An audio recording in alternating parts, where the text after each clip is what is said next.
यहाँ पर मैंने बहुत सारे पैरा एसएफ की वीडियोस बना दिया, बता दिया प्रोसेस, फिर भी लोगों को यहाँ पर डाउट्स हो रहे हैं कि army nursing assistant to para SF कैसे जाएं। कोई यहाँ पर बोला है, देखिए नितिन करके, नितिन चौहान, भाई एनए वालों का रेजिमेंट कैसे अलर्ट होती है और वो पैरा एसएफ कैसे ज्वाइन करते हैं, प्लीज़ सेपरेट वीडियो बनाया करो। ओके, कंप्लीट जॉइनिंग प्रोसेस यहाँ पर बताऊंगा। उसके साथ एक बंदे का और भी कमेंट्स आया था कि नर्सिंग असिस्टेंट को रेजिमेंट अलाउड नहीं होता है, मतलब उनको अलॉट ही नहीं होता, तो वो पैरा एसएफ कैसे जाए।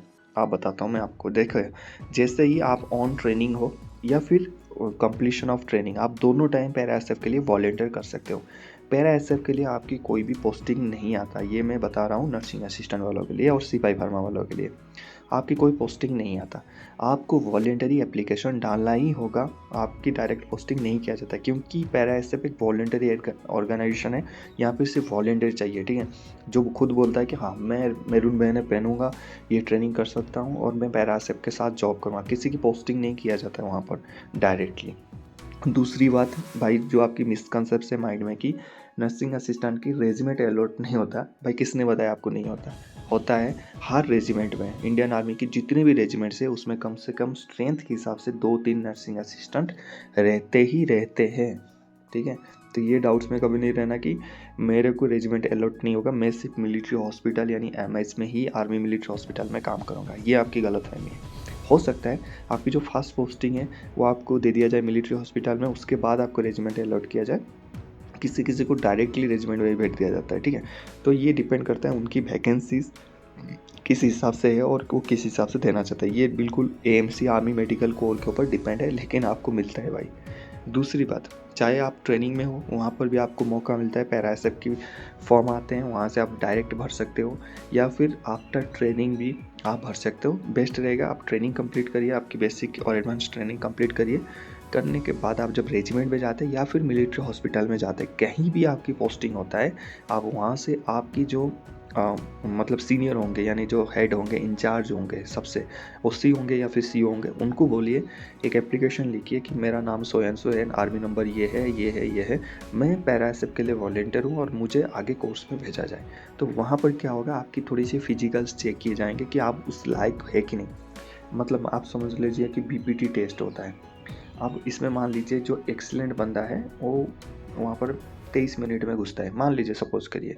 अब जो नॉर्मल बंदा है वो भी 23 में घुस रहे हैं, बट आप यहाँ पर थोड़ी सी आपको एक्टिव होना चाहिए। मतलब कि आप 21 में कंप्लीट कर रहे हो, 20 में कंप्लीट कर रहे हो, तब लगता है कि हाँ बंदे का थोड़ा फिजिकल्स ठीक ठाक है, ये पैरा एसएफ की लायक है, और जाके वहाँ पर ट्रेनिंग करना है। सिर्फ पैरा एसएफ के लिए भरने के लिए एक एप्लीकेशन देने के बाद आपको वेट करना पड़ेगा। पैरा एसएफ हेडक्वार्टर में वो जाएगा, वहाँ से जाने के बाद आपके लिए एक आएगा कोर्स के लिए कि आओ कोर्स के लिए, आपकी कोर्स खाली है। वहाँ पर जैसे कोर्स आपके नाम पे आता है, आप जाना वहाँ पर, जहाँ पर भी बुलाएगा पारा ट्रेनिंग सेंटर रेजिमेंट में। वहाँ पर जाने के बाद आपकी 90 डेज़ की प्रोबेशन पीरियड होता है। 90 डेज़ की प्रोबेशन पीरियड होता है। इसमें कभी भी आप बोल सकते हो कि मेरे को पैरा एसएफ की ट्रेनिंग कंटिन्यू नहीं करना है, आगे मुझे क्विट करना है और अपनी जो रेजिमेंट अलर्ट है या फिर मिलिट्री हॉस्पिटल में आपकी पोस्टिंग है वहाँ वापस जाना है, वहाँ कभी भी भेज देते हैं, ठीक है। वहाँ से वॉलंटियर रहते हैं। हमेशा उनकी कोशिश रहता है रगड़ा ज़्यादा दे, ताकि कम से कम और बेस्ट बंदे मिले। जाते हैं कोर्स में 100-150 और रहते लास्ट में 15-20 रखते हैं, ठीक है, इससे ज़्यादा नहीं रखते हैं। तो वहाँ पर एक एडवांटेज आपके लिए ये कि आप नर्सिंग असिस्टेंट है और नर्सिंग असिस्टेंट उनको ज़रूरत रहता है, तो इसलिए हो सकता है आपके लिए थोड़ी सी वैकेंसी का परसेंटेज ज़्यादा हो। ये आपके लिए एक वेलफेयर, एक मतलब पॉइंट अच्छा रहता है वहाँ पर सिपाही फार्मा या फिर नर्सिंग असिस्टेंट के लिए। बट जो 90 डेज़ का प्रोबेशन है, सेम वही चीज़ें होना है, चाहे वो अफसर हो, जवान हो, जैसी हो, कोई भी हो, सेम ही रहता है, ठीक है। तो जैसे ही आप अप्लाई करोगे, आपके नाम पे वैकेंसीज आएंगे, आप जाओगे, फिर आप ट्रेनिंग करोगे 90 डेज़ का। 90 डेज़ के अंदर आप कभी भी वहाँ पर टेस्ट क्लियर नहीं करते हो। टेस्ट तो एक नाम की होता है, बट आप अगर बोल दोगे ना मुझे नहीं करना है आगे ट्रेनिंग, और उनकी यही कोशिश रहता है बंदा अपने आप बोल दे मुंह से कि नहीं करना है, नहीं करना मतलब वो लायक नहीं है पैरा एसएफ की, तो वहीं पर आपको भेज दिया जाता है वापस, चल जिस यूनिट से आए थे उस यूनिट में चलो। बट ये नहीं सोच रहा कि आपको वापस भेज दिया तो आपकी एक इंसल्ट है, नहीं। पैरा एसएफ की ट्रेनिंग अगर आप 10 दिन भी करके आ रहे हो, 15 दिन भी करके आ रहे हो, 20 दिन भी करके आ रहे हो, या फिर एक दिन करके आ रहे हो, आपकी वो छाती में, चेस्ट में वो दम था, आपने उस एप्लीकेशन को भरा, वॉलंटरी पैरा के लिए आपने वहाँ पर दिया, आप कमज़ोर नहीं हो बाकी सोल्जर्स थे, आप उनसे स्ट्रांग हो, ठीक है। और चाहे 15 दिन 20 दिन ट्रेनिंग करके आओगे तो आपके अंदर एक चेंजमेंट नज़र आएगा। ऐसा नहीं सोचना कि मेरा इंसल्ट हो गया यार, मैं वॉलंटियरली गया था, वहाँ से मैं ट्रेनिंग कर नहीं पाया, हार्ड हो गया, मैं वापस आ गया। नहीं, आपने 15 दिन पैरा एसएफ की ट्रेनिंग किया ना, बहुत बड़ी बात होता है। ठीक है। लोग तो बोलते रहेंगे, देखिए लोगों की बात नहीं सुनना। लोग जब आपके पास पैसे नहीं थे, जॉब नहीं था, तब भी बोलते थे, अभी जॉब आ गया तब भी बोलते हैं कि इसको घमंड हो गया। लोगों की बात नहीं सुनना, चाहे वो आर्मी में हो चाहे फिर सिविल में। आप क्या चाहते हो, आप अपने बारे में क्या सोचते हो, दैट इज़ इंपॉर्टेंट। ठीक है, उसी के हिसाब से कंटिन्यू करना है।